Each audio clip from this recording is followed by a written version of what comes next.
Salut à tous, c'est Benjamin Serbet, j'ai des nouvelles lunettes mais c'est pas le sujet de cette vidéo puisque cette semaine on va revenir sur mon storyboard ensemble pas à pas en détail et je vais vous montrer un petit aperçu de l'univers dans lequel se déroule mon histoire.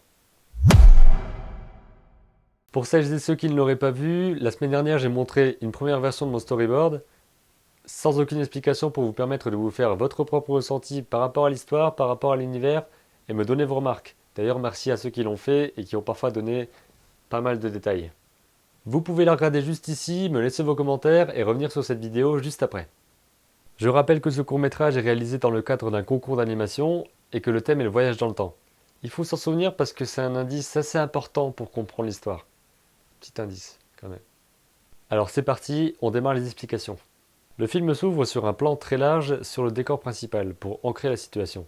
Ce décor est un désert, c'est aride et tout est en train de mourir. On peut y voir des restes de notre civilisation avec des bâtiments, des objets, etc. Mais là, j'ai pas fait le détail dans le storyboard parce que le but c'était d'être rapide et efficace. Même si pour le coup, le côté efficace. Ensuite, on s'intéresse de plus près au personnage. Donc on va le filmer en plusieurs plans et en gros plans pour se rapprocher de lui. On va détailler ses équipements, on va voir qu'il a des sacs remplis, qu'il a un énorme bagage sur le dos et qu'il avance, déterminé. On le voit avancer, avancer, avancer, puis à un moment donné, il s'arrête. À ce moment-là, je laisse un temps d'arrêt pour que le spectateur puisse se poser la question de ce qu'il voit. C'est toujours énigmatique, on le voit sortir quelque chose de sa poche, et ce quelque chose est en fait une photo de l'ancien monde. Un magnifique arbre, des enfants qui jouent, c'est vraiment vivant. Il abaisse la photo et on découvre ce paysage complètement mort. À ce moment-là, on va s'attarder sur le personnage. Les lunettes de protection cachent ses yeux, son foulard cache sa bouche. Le but, c'est qu'il n'ait aucune expression et qu'il soit très mystérieux. Il observe donc la scène, se réfère à sa carte et se rend compte qu'il est bien arrivé à l'endroit voulu.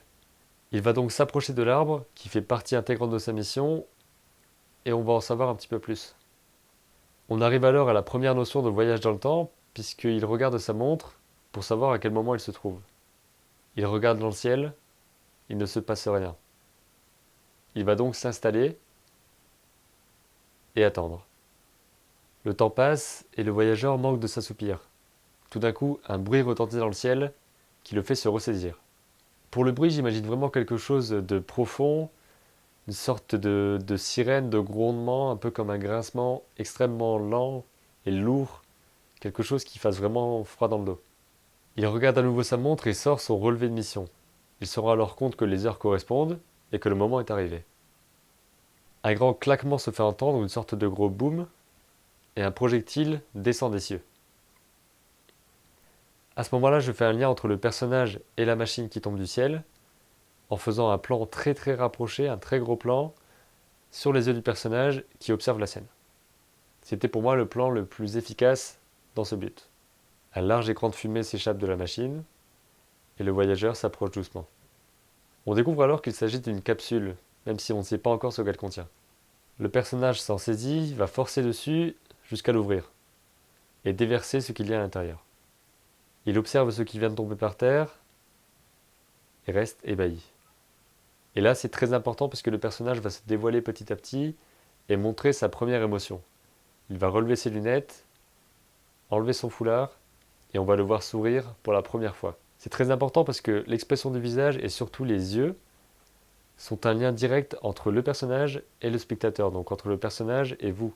Vous devez ressentir à ce moment-là la joie qu'il ressent. On arrive alors sur l'un des plans les plus importants, voire le plan le plus important de tout le film, puisque c'est lui qui va donner les clés pour comprendre l'univers du film.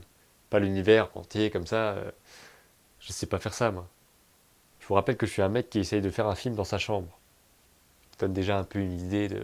Dans ce plan, le plus important, c'est la petite pancarte qu'il y a accrochée sur le sac. C'est en effet l'archive que le personnage a récupérée et qui lui permet de comprendre ce qu'il doit faire. On y voit une plante, un schéma un peu comme dans un livre de biologie, et surtout un schéma de la capsule, donc il sait qu'elle devait arriver, et deux dates, avec une flèche entre les deux. La capsule est donc envoyée par des personnes du passé. Dans le passé, le voyage dans le temps a été inventé, on peut envoyer des objets dans le futur et l'observer. Les hommes de cette époque ont alors observé que le monde allait mourir, mais n'ont rien fait pour le sauver. Le monde est donc bel et bien mort, si ce n'est quelques personnes qui ont survécu génération après génération et forment un groupe de survivants. Les hommes de notre époque, ou plutôt d'un futur proche, ont décidé d'envoyer des objets dans un futur lointain. Mais pas n'importe quels objets, puisqu'ils vont envoyer des graines pour faire germer les plantes et germer la vie sur cette planète morte du futur. Et c'est cette capsule que reçoit notre personnage. Les hommes qui ont envoyé cette capsule ont laissé des indices et des cartes pour que génération après génération l'information se relaie et qu'un personnage, un jour, notre héros, notre voyageur, puisse aller récupérer la capsule et accomplir sa mission. Alors j'ai quelques justifications. Pourquoi est-ce qu'il l'envoie aussi loin dans le futur? C'est pour que les quelques rescapés puissent accomplir la mission et qu'ils soient nés dans ce monde complètement dévasté. Ils sont entre guillemets purs et aptes à recréer la vie et à ne pas refaire les erreurs du passé. Retour au film pour vous expliquer la suite. Dans la capsule, il y avait en fait des sachets contenant des graines, chaque graine correspondant à une plante particulière qu'il faut planter. Le voyageur se rend alors compte que tout ce qu'on lui a raconté depuis qu'il est tout petit, tout ce qu'on lui a légué comme information, se révèle être vrai. Et la capsule contient également un échantillon de vie, une plante, sous une cloche de verre. Il y a également d'autres éléments comme des photos et des textes qui sont des traces du passé. Le voyageur récupère le contenu de la capsule, la plante et se dirige vers ses affaires. Il range alors cet échantillon précieusement dans son sac. Il s'apprête à se mettre directement au travail lorsque le même bruit que tout à l'heure retentit. Il se tourne alors et observe un spectacle somptueux. Une véritable pluie de comètes contenant chacune les graines de la vie. Cela donne lieu à l'un des plans les plus ambitieux du film qui va peut-être me donner du mal, mais qui va sûrement être classe aussi. Ému, le personnage se saisit alors de sa pelle et la plante dans le sol. Pour la première fois, la vie va renaître. Vous pouvez donc voir que j'ai essayé de développer un univers autour de ce film, qu'il y ait quelque chose au-delà des images, au-delà de cette petite histoire qui n'est qu'un instant T dans cette aventure plus grande. J'espère que ce film pourra vous divertir, vous faire vous poser des questions, vous émerveiller un petit peu, et peut-être même vous faire imaginer d'autres théories par rapport à cette histoire. Vous pouvez me dire en commentaire si l'univers vous plaît, s'il vous semble assez cohérent, ou si vous avez des questions par rapport à ça. J'ai peut-être fait des erreurs ou alors pas pensé à certaines choses et vous pouvez m'aider à combler cela. Comme d'habitude, je vous invite à partager la vidéo si vous voulez m'aider à promouvoir mon projet et à faire connaître mon travail. Je tiens à vous remercier pour votre soutien et vos commentaires, ça me fait vraiment très plaisir de lire ça à chaque fois.